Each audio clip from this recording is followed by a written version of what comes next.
శ్రీ గురుభ్యో నమ. శ్రీ మహాగణాధిపతయ నమ. శ్రీ సరస్వతి నమ. ముకులరా వ్యాస మహర్షి రచించిన మహాభారత ఇతిహాసం యథాతథంగా చెప్పుకున్నాం. ప్రతి శ్లోకం దాని అర్థం. ఇందులో భాగంగా నిన్నటి వరకు ఆదిసభ, అరణ్య, విరాట, ఉద్యోగ, భీష్మ, ద్రోణ, కర్ణ, శల్య, సౌప్తిక, స్త్రీ పర్వాలని 11 పర్వాలు పూర్తి చేశాం.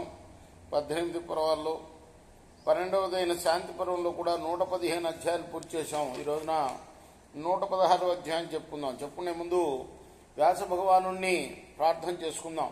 వ్యాసాయ విష్ణు రూపాయ వ్యాస రూపాయ విష్ణవే నమో వై బ్రహ్మణదియే వశిష్ఠాయ నమో నమ.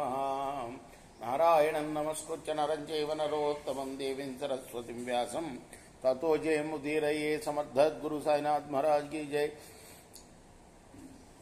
युधिष्ठिर उवाच न सन्ति कुलजा यत्र सहाय पार्थिवस्य तु अकुलीनस्य कर्तव्या न वा भरत सत्तमा. ఓ పితామహ, రాజు వద్ద కులీనులైన సహాయకులు లేనప్పుడు అతను నీచ కులజులను సహాయకులుగా చేసుకోవచ్చునా?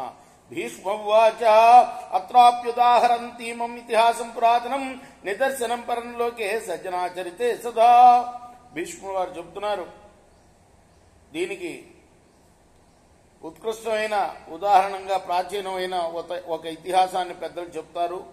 అస్యైతివార్ధస్య సదృశం యచ్రుతం మే తపోవనే జామదగ్నస్య రామస్య యుక్తం ఋషి సత్తమై. తపోవనంలో ఋషివరులు జమదగ్ని కుమారుడైన పరశురాముడికి చెప్పగా నేను విన్న విషయం నీ ప్రశ్నకి సమాధానంగా చెప్తాను. వనే మహతి కస్మిశ్చిత్ అమనుష్య నిషేవితే ఋషిర్మూల ఫలాహార నియతో నియతేంద్రియ. నిర్జనమైన ఒకానొక మహారణ్యంలో కందమూలాలు ఫలాలు ఆహారంగా తీసుకుంటూ నియమవ్రతుడై ఇంద్రియ నిగ్రహం గల ఒక ఋషి ఉండేవాడు. దీక్షాదమ పరః శాంత స్వాధ్యాయ పరమః శుచి ఉపవాస విశుద్ధాత్మా సతతం సత్వమాస్థిత. మహాదీక్షాపరుడతను, ఇంద్రియ నిగ్రహం గలవాడు, శాంతుడు, స్వాధ్యాయంలో ఉత్తముడు, శుచి ఉపవాసాల చేత పవిత్రాత్ముడు, ఎల్లప్పుడూ కూడా సత్వగుణంలోనే నిలిచి ఉండేవాడు. తస్య సందృశ్య సద్భావం ఉపవిష్టస్య ధీమతః సర్వే సత్వా సమీపస్థా భవంతి వనచారిణః. ఒకచోట కూర్చుని ఉండే బుద్ధిమంతుడైన అతని యొక్క సద్భావాన్ని చూసి వనంలో తిరిగే జంతువులన్నీ కూడా అతనికి సమీపంగా చేరేవి. సింహ వ్యాఘ్రగణ క్రూర మతాశ్చైవ మహాగజ ద్వీపిన ఖడ్గవల్లూకా ఏ చాన్యే భీమదర్శన. మహామహా క్రూరమైన సింహ శార్దూల గణాలు, మదించిన వనగజాలు, పెద్ద పులుడు, ఇంకా అనేక మృగాలు, భల్లూకాలు, భయంకరంగా కనిపించే ఇతర జంతువులు కూడా అతని దగ్గరికి వస్తూ ఉండేవి. తే సుఖ ప్రశ్నదా సర్వే భవంతి క్షతజాసన తత్సర్షే శిష్యవచ్చైవ న్యగ్భూత ప్రియకారిణ. మాంసాహారులైన జంతువులన్నీ కూడాను ఆ ఋషికి శిష్యుల్లాగానే తల వంచుకొని కూర్చొని అతని కుశలాన్ని గురించి ప్రశ్నిస్తూ అతనికి ప్రియం కలిగించేవి.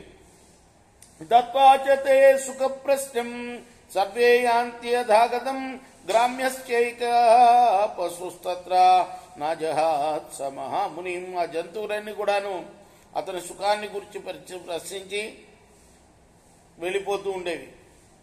ఒక కుక్క మాత్రం ఆ మహాముని వదిలిపోకుండా ఉండేది. భక్తో అనురక్త సత్వం ఉపవాస కృశోబల ఫలమూలోదకాహార శాంత శిష్టాకృతిర్యథా. మంచి భక్తుడైంది ఆ కుక్క ఆ మునికి. ఎప్పుడూ ఉపవాసాలు చేసి కృషించిపోతూ ఉండేది, నిర్బలమైంది. ఫలమూలాలు నీళ్లు ఆహారంగా తీసుకుంటూ శాంతంగా సాధు పురుషుల్లాగా ఉండేది. తస్సేరుపవిష్టస్య పాదమూలే మహామతే మనుష్యవద్గతో భవ స్నేహబద్ధో అభవద్భృశం. ఆ ముని యొక్క పాదాల దగ్గరనే కూర్చుంటూ ఉన్న అది మనుషుల్లాగానే స్నేహభావాన్ని పొందింది. అతని యందు మిక్కిలిగా స్నేహభావంతో కట్టుబడిపోయింది. తతోభ్యయాన్ మహావీర్య ద్వీపీ క్షతజ భోజన స్వార్థమత్యంత సద్దుష్ట క్రూరకాల ఇవాంతక.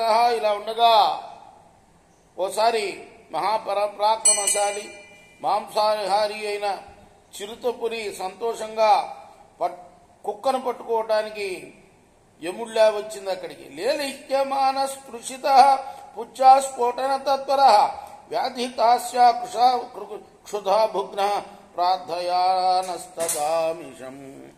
అది పెదవులు నాక్కుంటూ మాటి మాటికి తోక నేలకేసి కొడుతుంది. నోరు పెద్దగా తెరుచుకుంది. ఆకలితో అలమటిస్తూ ఆ కుక్క మాంసాన్ని కావాలని కోరుకుంది. దృష్ట్వాతం క్రూరమాయాంతం జీవితార్థీ నరాధిప ప్రోవాచస్వ మునిం తత్ర తశృణువశ్వ విశాంపతే. క్రూరంగా వస్తున్న దాన్ని చూసి కుక్క ప్రాణరక్షణ కోసం మునితో ఏమనదో విను, చెప్తా అంటూ ధర్మరాజుకి చెప్తున్నాడు భీష్ముడు. స్వశత్రుర్భగవన్నేషు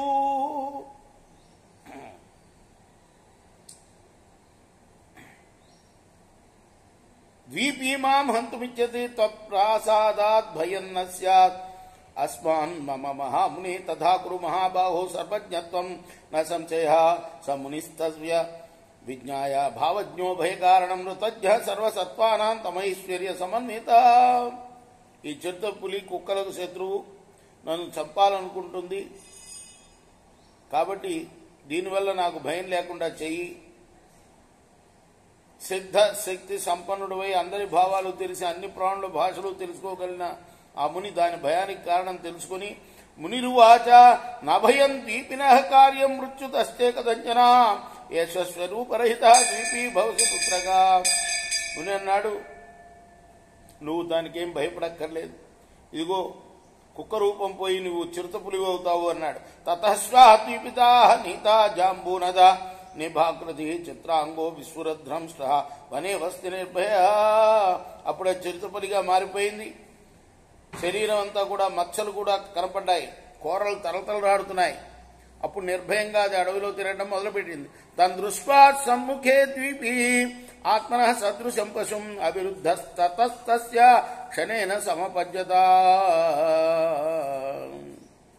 అప్పుడు ఎదుట తన వంటి ఆ జంతువుని చూసిన చిరుతపులికి వెంటనే దాని పట్ల వైరభావం పోయింది. తతోభ్యయాన్ మహోరౌద్ర వ్యాధితాస్య క్షుధాన్విత ద్వీపినం లేలిహత వక్ర వ్యాఘ్రో రుద్రరాలస. ఆ తర్వాత ఒకసారి మహారౌద్రంగా ఉన్న ఆకలిగా ఉన్న పెద్ద పులి ముఖం నాక్కుంటూ నోరు పెద్దగా తెరిచి రక్తం తాగాలనే కోరికతో చిరుతను వెంబడించింది. వ్యాఘ్రం దృష్ట్వా క్షుధాభుగ్నంతం శ్రీణం వనగోచరం ద్వీపీ జీవిత రక్షార్థం ఋషిం శరణమేయువాన్. పెద్ద కూరలతో అడవిలో తిరుగుతూ ఉండే పెద్ద పులి ఆకలితో నకనకలాడటం చూసి చిరుతపులి ప్రాణరక్షణ కోసం ఋషిని శరణుజొచ్చింది. సంవాసజం పరం స్నేహం ఋషినా కుర్వతా తథా సద్వీపీ వ్యాఘ్రతాం నీత రిపుణాం బలవత్తర. అప్పుడు చిరుతను వెంటనే ఆ ఋషి వ్యాఘ్రంగా మార్చేశాడు. తతో దృష్ట్వా సశార్ధుల నాహనత్తం విశాంపతే సతుష్వా వ్యాఘ్రతాం ప్రాప్య బలవాన్ పిసితాసన. అది చూసి ఆ శార్ధూలం దాన్ని చంపలేదు. కుక్క కూడా వ్యాఘ్రమై మాంసం తింటూ బలిష్టమైంది. నా మూల ఫల భోగేషు స్పృహామప్యకరౌ తథా యథా మృగపతి నిత్యం ప్రకాంక్షతి వనౌకస తదైవ స మహారాజా వ్యాఘ్ర సమభవత్ తథా. దానికి మూలాలు ఫలాలు తినాలనే కోరిక కలగడం లేదు. మహారాజా మృగరాజు నిత్యం అడవి జంతువులను కాంక్షించినట్లుగా ఆ వ్యాఘ్రం కూడా అప్పుడు అలాగే మారిపోయింది. ఇది శ్రీ మహాభారతే శాంతి పర్వణి రాజధర్మానుశాసన పర్వణి షర్ష సంవాదే షోడశాధిక అధికతమోధ్యాయ. ఇది వ్యాస మహర్షి రచించిన మహాభారత ఇతిహాసంలోని శాంతి పర్వంలోని 116వ అధ్యాయం. రేపు 117వ అధ్యాయం చెప్పుకుందాం. కృష్ణార్పణమస్తు. సాయి కృష్ణ. స్వస్తి ప్రజాభ్య పరిపాలయంతాం న్యాయేన మార్గేణ మహిమహిషా గోబ్రాహ్మణేభ్య సోమస్సృజ్యం లోకాః సమస్తా సుఖినో భవంతు. కృష్ణార్పణమస్తు. సాయి కృష్ణ.